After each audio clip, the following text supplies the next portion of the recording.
everyone, I'm Vanessa and you are watching Vanessa Collins channel. In this video, I'm going to provide you the brief summary and home cooking tips of all my 13 recent recipes and cooking that I've aired. Many of you must have some thoughts of the reason of me adding certain ingredients into my cookings. Bear in mind, these tips may be helpful for beginners who would like to avoid hoax recipes and to learn speedy cooking by heart. At least. These recipes are a collection of my mother's original daily cooking menu. I grew up consuming them daily. Let us start with the salmon fish head curry. To wash salmon fish head with 1 tablespoon of corn flour or tamarind juice is in fact to avoid fishy smell. To ensure to heat up the oil before saute until golden brown. We can then smell great spices, fragrance. The purpose of tamarind juice is to avoid fishy taste. Tomatoes to be added at the beginning instead of at the end of cooking to have the taste of the tomatoes to be part of the gravy. Tomatoes here is not only for the purpose of garnish but also to have the taste absorbed into the curry. Boiling lady's finger separately instead of adding all together into the ingredient pot before including this into the pot at the end is to avoid overcooking of the lady's finger. Coriander leaves to add the aroma of the curry. Next we have is the smoked beef pie. To use chilled butter for better texture of the skin. Why I did not opt to add salt into this recipe? The cheese and the smoked beef is salty enough. There isn't a need to add more salt.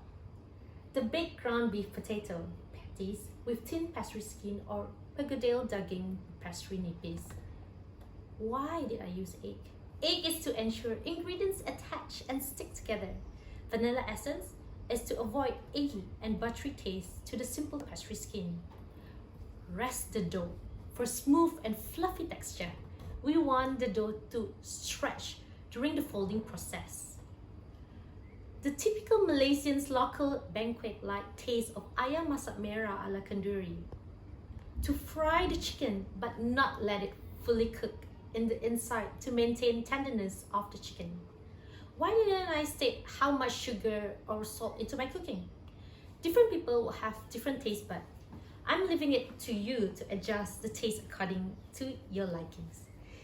Easy crispy fried chicken is the to-go recipe when frying chicken.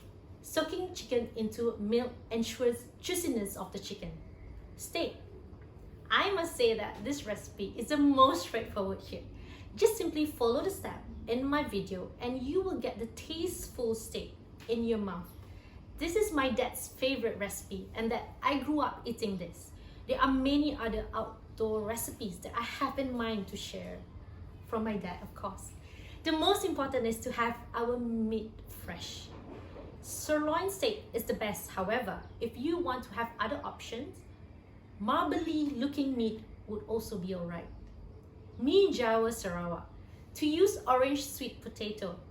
It would make sense to use purple sweet potato and allow the gravy to be purplish for this authentic Sarawak cuisine.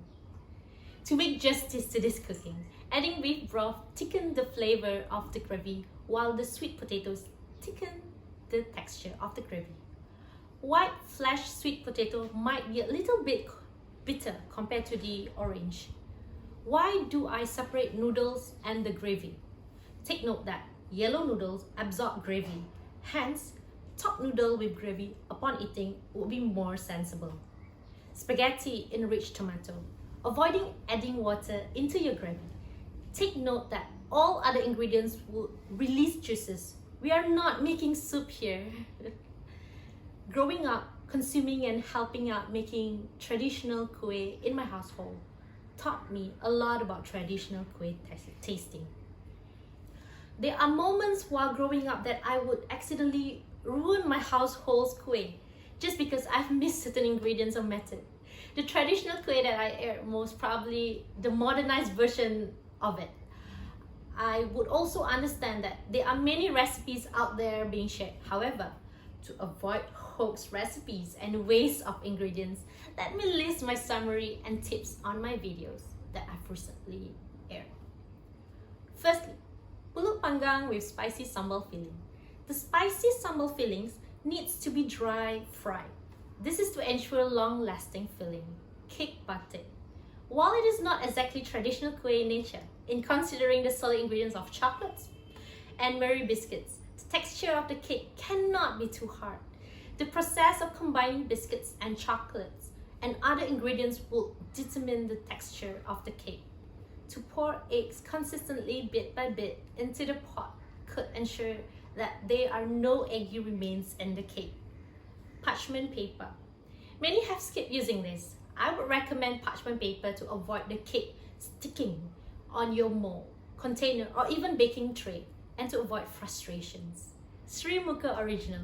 While many have included coloring into their Seri Muka, I grew up pouncing and squeezing pandan leaf to enable pandan leaf extract to be used as part of this kueh.